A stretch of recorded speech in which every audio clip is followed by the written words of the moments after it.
Tips and tops channel को subscribe करना बिल्कुल फ्री है। सब्सक्राइब करें और इस बेल आइकन को दबाएं हमारे नए वीडियोस सबसे पहले देखने के लिए।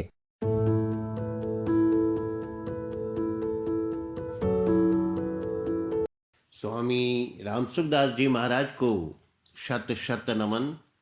आज का विषय है स्वभाव सुधार की आवश्यकता। महाराज जी के शब्दों में ऐसी ऐसी बातें याद आती हैं कि अगर एक पर भी ध्यान दिया जाए तो एकदम लाभ हो जाए।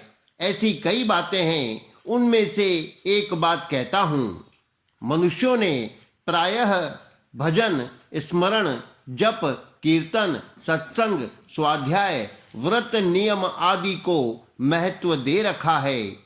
इसमें भी भजन स्मरण को महत्व देते हैं।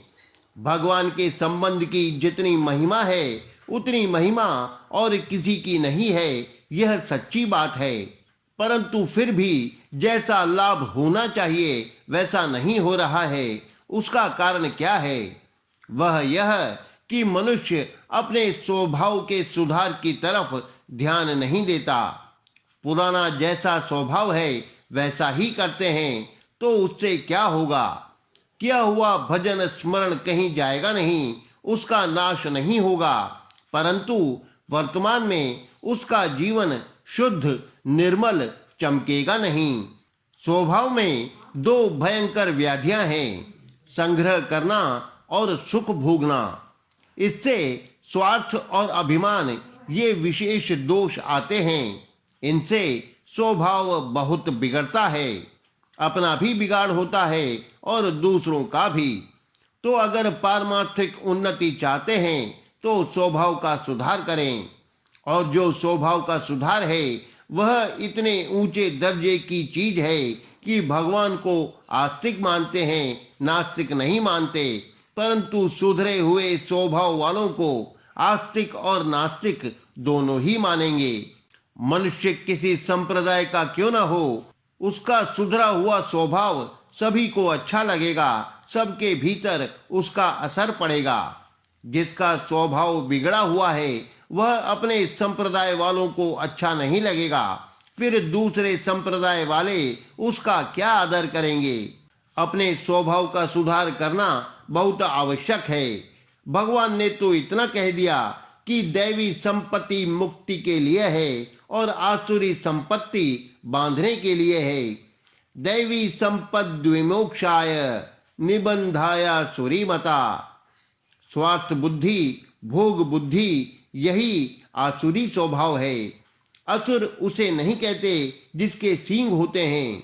जो स्वार्थ में पड़कर पैसों के लिए, भोग के लिए अनर्थ करते हैं वे असुर हैं। भगवान ने गीता में कहा है कि राक्षसी, आसुरी और मोहिनी स्वभाव वाले लोग मेरा भजन नहीं करते, अपितु मेरी अवहेलना करते हैं, तिरस्कार करते हैं। राक्षसी स्वभाव वाले वे हैं जो क्रोध में आकर दूसरों का नाश करें। आसुरी स्वभाव वाले वे हैं जो अपने स्वार्थ के लिए, अपने सुख के लिए दूसरों का नाश करें। और मोहिनी स्वभाव वाले वे हैं जो मूढ़ता से, बिना किसी मतलब से दूसरों का नाश करें, दूसरों का नुकसान करें। आजकल आसुरी स्वभाव बहुतों में है। क्रोध तो आने जाने वाला है, मूर्ता सत्संग से नष्ट हो जाती है, परंतु यह स्वार्थ दोष हरदम रहता है। अपने शरीर के सुख, आराम और अनुकूलता की इच्छा आसुरी प्रकृति है जो हरदम रहती है। क्रोध और मूर्ता अर्थात मोह उतने भयंकर और नुकसान करने वाले नहीं जितना स्वार्थ दोष है। साधक के लिए स्वार्थ बुद्धि बहुत नुकसानदायक है। वह भजन, ध्यान, स्वाध्याय आदि तो करने लग जाता है, पर स्वार्थ दोष की ओर उसकी वृत्ति नहीं जाती कि इधर भी अनर्थ हो रहा है।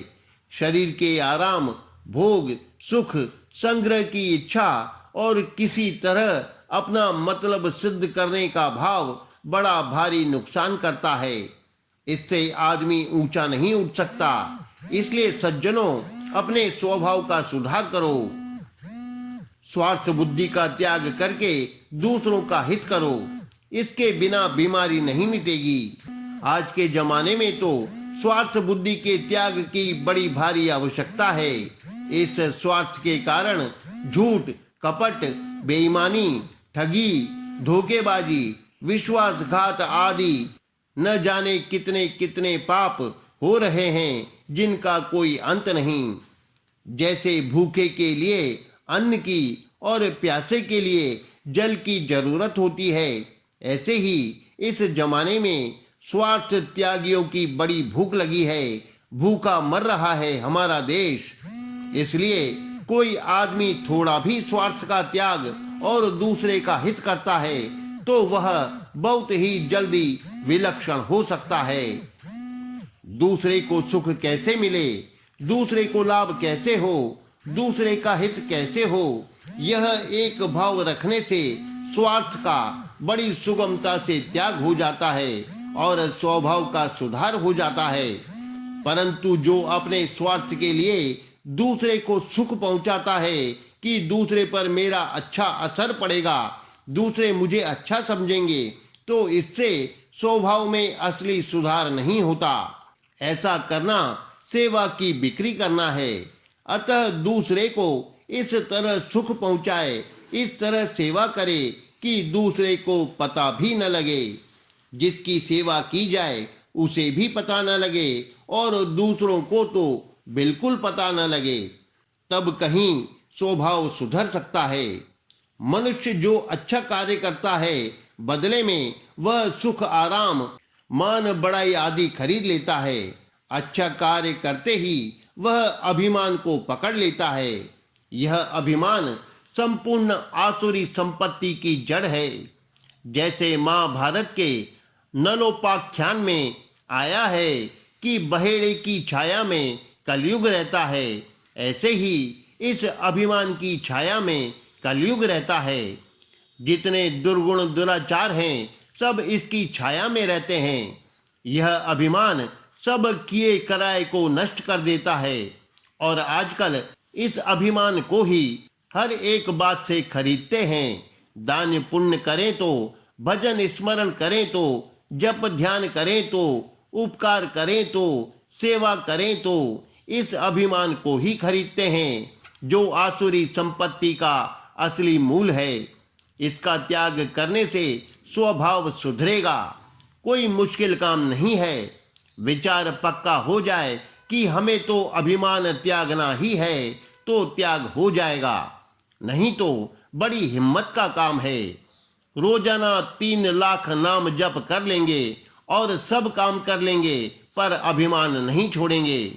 साधु हो जाएंगे, त्याग कर देंगे, पर मैं त्यागी हूं ऐसे त्याग का अभिमान वैसा का वैसा रखेंगे।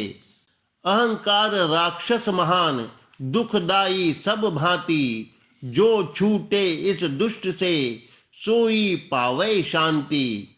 यह अहंकार महान राक्षस है, इसलिए सज्जनों स्वभाव को शुद्ध निर्मल बनाओ। जो दुर्गुण दुराचार दिखे उसे निकालो, फिर भजन स्मरण का बहुत विलक्षण प्रभाव होगा।